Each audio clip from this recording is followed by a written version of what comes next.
Okay. हम जब भी किसी एग्ज़ाम में इन्वॉल्व होते हैं, जब देने जाते हैं एग्ज़ाम, आप भी दिए होगे, काफ़ी सारे एग्ज़ाम्स दिए होगे। क्या होता है ना कि जब हम एंट्री करते हैं तो हमारे साथ बहुत स्ट्रिक्ट रूल होते हैं कि भाई आपको जैकेट पहन के नहीं आना, आपको इतने सारे पैकेट्स वाले कपड़े नहीं पहनने, है ना। इवन आपके कलावे तक उतरवा लिए जाते हैं, किस लिए? कि कोई बच्चा चीटिंग ना कर पाए। ये सेम रूल, ये सेम तरह का स्ट्रिक्टनेस सिस्टम के अंदर क्यों नहीं हो पाता? सरकार सिस्टम में चेंज तो लेकर के आई है। 2024 में पेपर लीक के लिए कानून भी बनाया गया, लेकिन उसके बाद भी होता क्या है हमें ये देखना पड़ेगा। ये नीट पेपर लीक आकर हुआ कैसे, पहले आप इसको समझो। एक मंत्रालय है, मिनिस्ट्री ऑफ एजुकेशन, उसके अंडर एक डिपार्टमेंट है एनटीए, नेशनल टेस्टिंग एजेंसी। जितने भी नेशनल लेवल के एग्जामिनेशंस होते हैं वो सब एनटीए कंडक्ट कराती है। ओके। नीट को कंडक्ट कराने की जिम्मेदारी भी एनटीए के पास ही थी। ओके।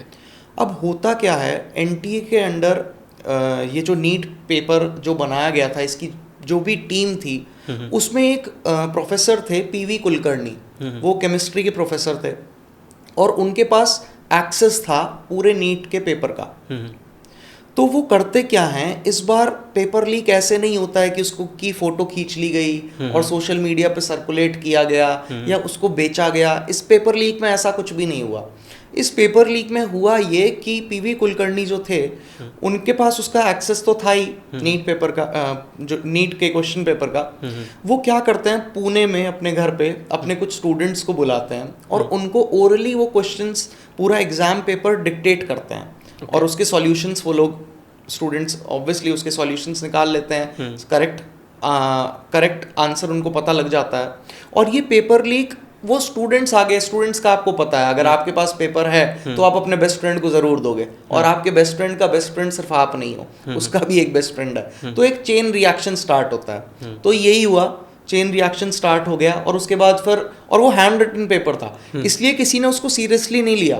आप मेरी बात को समझो, क्योंकि वो पेपर वही पेपर है जो पेपर नीट के एग्जाम में आएगा, ये किसी को नहीं पता था। बच्चों के पास पेपर वो आ रहा था, बच्चे उस पेपर को देख रहे थे और उनको लग रहा था हाँ यार हो सकता है ये वही पेपर हो सकता है ये वही पेपर ना हो।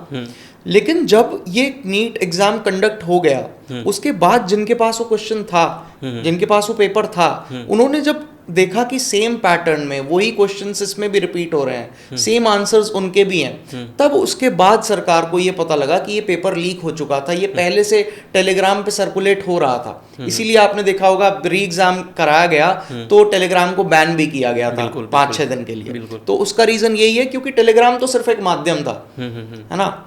तो coming back to your question, जो आपने कहा कि हमारे कलावे उतरवा लिए जाते हैं, बुर्का उतरवा लिया जाता है, ये सारी चीजें तो सरकार करती है, लेकिन सरकार के खुद के घर में इतना बड़ा लूप होल था, सरकार ने ये चीज मिस कर दी और जिसकी वजह से प्रोटेस्ट और इतनी हिंसा भी आपको देखने के लिए मिल रही है। तो इसके बारे में थोड़ा सोचना चाहिए सरकार को, थोड़े अपने ऊपर भी ध्यान देना चाहिए। बिल्कुल बिल्कुल।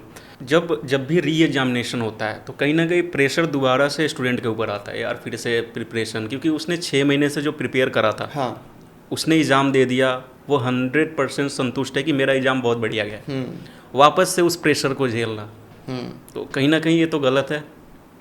बिल्कुल गलत है, लेकिन सरकार इसको गलत नहीं मानती। सरकार का लॉजिक बिल्कुल सिंपल है। अच्छा, आपने एक फीस दी थी पेपर के लिए, रिफंड कर देते हैं, पेपर लीक हो गया था दोबारा दे दो, अब फेयर हो जाएगा।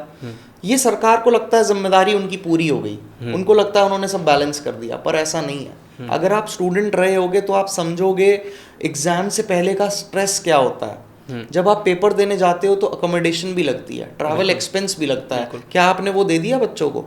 क्या वो स्ट्रेस की आप बराबरी कर लोगे? क्या री एग्जाम अगर सॉल्यूशन है, अगर सरकार को ऐसा लगता है कि री एग्जाम कराना फेयर है, तो हमें भी ऐसा लगता है कि दोबारा चुनाव कराना भी फेयर है। आपका यही, सरकार का कहना यही है ना कि अगर आप इस पेपर में आप टॉप करते तो री एग्जाम में भी टॉप करोगे, इतना ही है ना।